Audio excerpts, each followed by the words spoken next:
कि देश में CAA यानी नागरिकता संशोधन अधिनियम लागू हो गया है और इसके साथ ही इसके नियमों की अधिसूचना भी जारी हो चुकी है। केंद्रीय गृह मंत्रालय ने CAA के नियमों के साथ लोकसभा चुनाव की घोषणा से पहले ऐसा करने को केंद्र सरकार का बड़ा फैसला कहा गया है। अब कहा जा रहा है यह आगामी लोकसभा चुनाव में बड़ी सियासी मुद्दा हो सकता है और इसे लेकर विपक्ष और सहयोगी गठबंधन का विरोध भी देखने को मिला है। पहले ये रिपोर्ट देखिए, फिर इस पर बात करते हैं।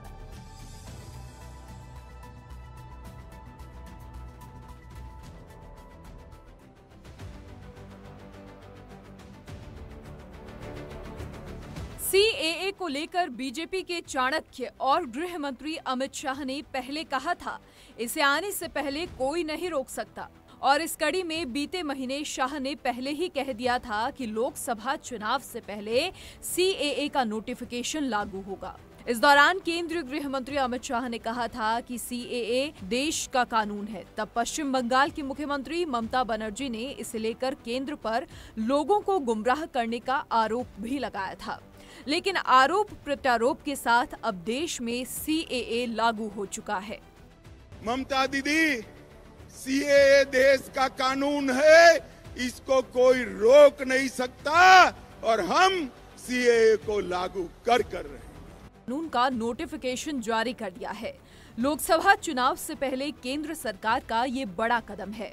इसके तहत अब 3 पड़ोसी देशों के अल्पसंख्यकों को भारत की नागरिकता मिल सकेगी। इसके लिए उन्हें केंद्र सरकार द्वारा तैयार किए गए ऑनलाइन पोर्टल पर आवेदन करना होगा। उधर केंद्र द्वारा अधिसूचना जारी किए जाने के बाद दिल्ली, उत्तर प्रदेश समेत कई राज्यों में सुरक्षा भी बढ़ा दी गई है ताकि किसी तरह की अनहोनी ना हो। इससे पहले यहाँ ये भी बता दें कि CAA कानून कब पारित हुआ। CAA कानून दिसंबर 2019 में पारित हुआ। इसके बाद इसे राष्ट्रपति की मंजूरी भी मिली थी, लेकिन इसके खिलाफ देश के कई हिस्सों में विरोध प्रदर्शन हुए। ये कानून लागू करने में हो रही थी देरी, क्योंकि इसके लिए नियमों को अधिसूचित करना था। लेकिन यहाँ ये भी समझना जरूरी है कि आखिर CAA कानून में कब और किसे भारत की नागरिकता मिलेगी। CAA नियम जारी होने के बाद जो लोग बांग्लादेश, पाकिस्तान और अफगानिस्तान से 31 दिसंबर 2014 तक भारत आए थे, केवल उन्हें ही केंद्र सरकार द्वारा भारतीय राष्ट्रीयता दी जाएगी। CAA में 6 गैर मुस्लिम समुदायों हिंदू, सिख, ईसाई, जैन, बौद्ध और पारसी शामिल हैं। इन्हें केवल भारतीय नागरिकता तभी मिल सकेगी जब इन्होंने 31 दिसंबर 2014 को या उससे पहले भारत में शरण ली। CAA नियमों की अधिसूचना जारी होने के बाद केंद्र सरकार ने इसके लिए वेब पोर्टल तैयार किया है। 3 मुस्लिम बहुल पड़ोसी मुल्कों से आने वाले वहां के अल्पसंख्यकों को इस पोर्टल पर अपना रजिस्ट्रेशन कराना होगा और सरकारी जांच पड़ताल के बाद उन्हें कानून के तहत नागरिकता दी जाएगी। इसके लिए बांग्लादेश, पाकिस्तान और अफगानिस्तान से आए विस्थापित अल्पसंख्यकों को कोई दस्तावेज देने की जरूरत नहीं होगी। बहरहाल कहा जा रहा है कि ये चुनाव के लिए बीजेपी का प्रचार है और कुछ नहीं। कहते हैं मोदी की गारंटी के सामने सब कुछ मुमकिन है। ऐसा इसलिए कि 24 के रण के लिए पहले ही मोदी रामबाण चला चुके हैं और अब जब CAA का तीर चल चुका है तो चुनाव प्रचार में इसकी गूंज भी सुनाई देगी। ब्यूरो रिपोर्ट, सच बेधड़क। तो रिपोर्ट आपने देखी। अब देखिए, कई दिनों से ये कयास लगाए जा रहे थे कि सरकार आम चुनाव से पहले CAA यानी सिटीजनशिप अमेंडमेंट एक्ट लागू कर सकती है और 11 मार्च 2024 यानी कि कल सरकार ने CAA लागू कर दिया और संसद में दिसंबर 2019 में पास होने के करीब 4 साल बाद सरकार ने CAA कानून का नोटिफिकेशन जारी कर दिया है। अब केंद्र के इस कदम से पाकिस्तान, बांग्लादेश और अफगानिस्तान से 31 दिसंबर 2014 से पहले भारत आने वाले गैर मुस्लिम प्रवासियों को नागरिकता प्रदान करने का रास्ता साफ हो गया है। अब CAA को दिसंबर 2019 में संसद में पारित किया गया था और बाद में इसे राष्ट्रपति की मंजूरी भी मिल गई थी, लेकिन इसके खिलाफ देश के कई हिस्सों में बहुत सारा विरोध प्रदर्शन शुरू हो गया था और CAA के विरोधियों ने इसके साथ ही NRC का भी विरोध किया था। अब आपको पहले बता देते हैं कि क्या है CAA।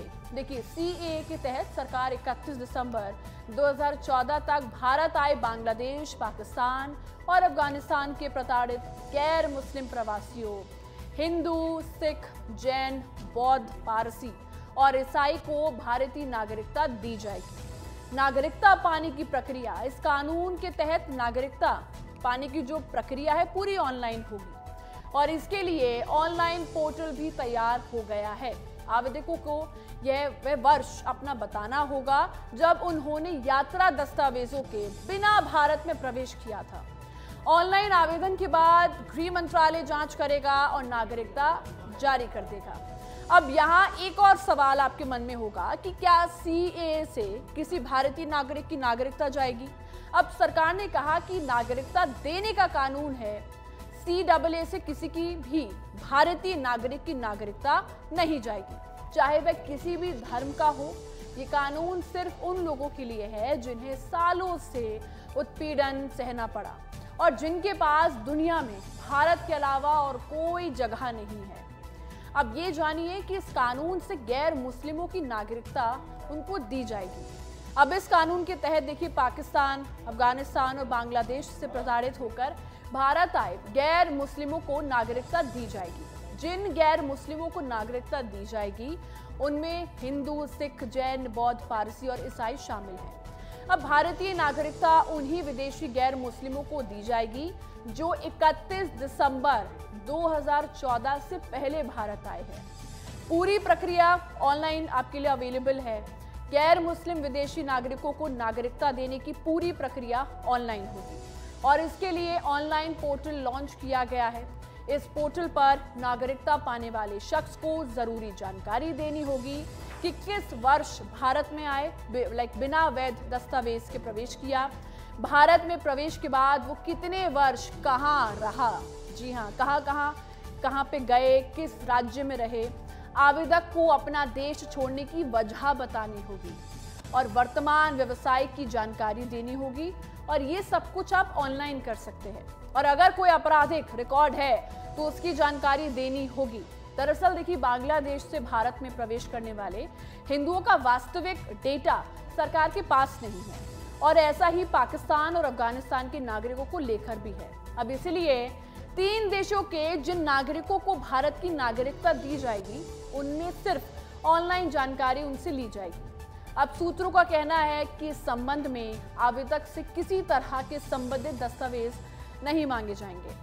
अब देखिए, क्योंकि चुनाव से पहले CAA लागू हो गया है और ऐसा माना जा रहा है कि बीजेपी को इससे बहुत फायदा मिलेगा। वहीं आपको बता दें कि CAA लागू होने के बाद दिल्ली के मजनू के टीरा इलाके में रह रहे पाकिस्तान शरणार्थियों से बीजेपी के सांसद मनोज तिवारी ने मुलाकात की और उन्होंने क्या कुछ कहा है, पहले आपको वो हम सुना देते हैं।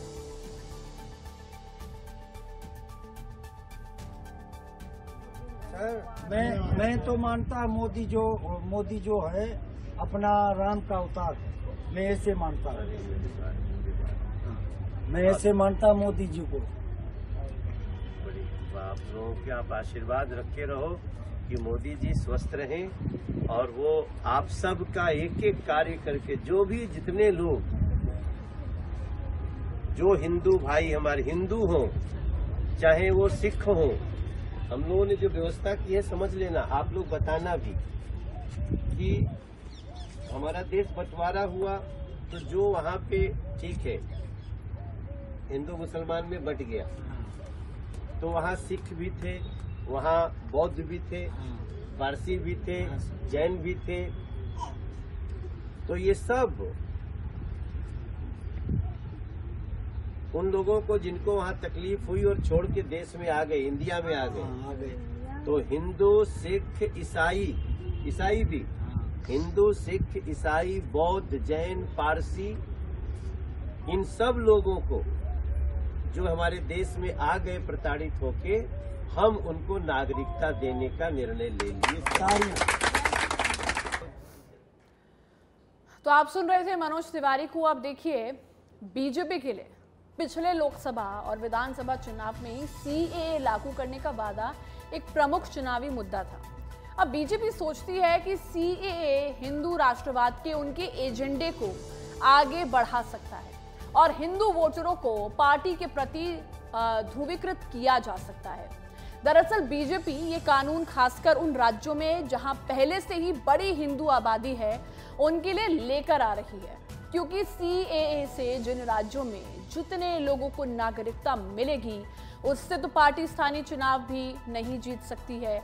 दरअसल बीजेपी जानती है कि इस मुद्दे का विपक्ष जमकर विरोध करेगा और हंगामा भी होगा।